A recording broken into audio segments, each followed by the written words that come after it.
Hi friends, అందరికీ నమస్కారం. Friends, Janasena మహిళా నేత డ్రైవర్ హత్య, చంద్రబాబు అరెస్ట్ వివరాలు వీడియోలో తెలుసుకుందాం. వీడియో పూర్తిగా చూడండి. అలాగే తప్పకుండా లైక్ చేసి ఛానల్ని సబ్స్క్రైబ్ చేసుకోండి. ప్రభుత్వం నుంచి వచ్చే లేటెస్ట్ అప్డేట్స్ అన్ని కూడా మన ఛానల్ ద్వారా మీకు ఎప్పటికప్పుడు తెలియజేయడం జరుగుతుంది.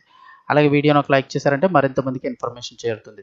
వివరాల్లోకి వెళ్తే, శ్రీకాళహస్తి జనసేన మహిళా నేత మాజీ డ్రైవర్ హత్య కేసులో కీలక విషయాలు వెలుగులోకి వచ్చాయి. కోట వినుత భర్త చంద్రబాబును అరెస్ట్ చేసిన పోలీసులు స్టేషన్కి తరలించి విచారిస్తున్నారు. వివరాల్లోకి వెళితే, పాలెం గ్రామానికి చెందిన యువకుడు సిహెచ్ రాయుడు కొంతకాలంగా వినుత కోట దగ్గర నమ్మిన బంటుగా డ్రైవర్గా, అలాగే ఆమెకు వ్యక్తిగత సహాయకుడిగా కూడా పనిచేశాడు. అయితే జూన్ 21వ తేదీన అతను చేసిన ద్రోహానికి విధుల నుంచి తొలగిస్తున్నట్లు సోషల్ మీడియాలో ప్రకటన చేశారు. ఇక మీదట శ్రీనివాసులకి తమకు ఎలాంటి సంబంధం లేదని వినుత పేర్కొన్నారు.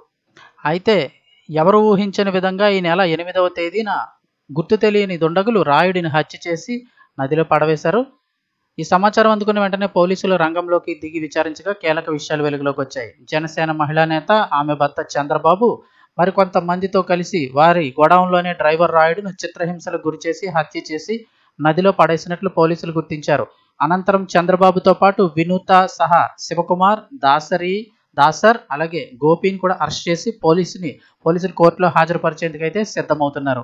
దీనిపై మరింత సమాచారం అయితే రావాల్సి ఉంది. ఆ లేటెస్ట్ అప్డేట్స్ ఎప్పటికప్పుడు తెలుసుకోవడానికి ఛానల్ని సబ్స్క్రైబ్ చేసుకోండి.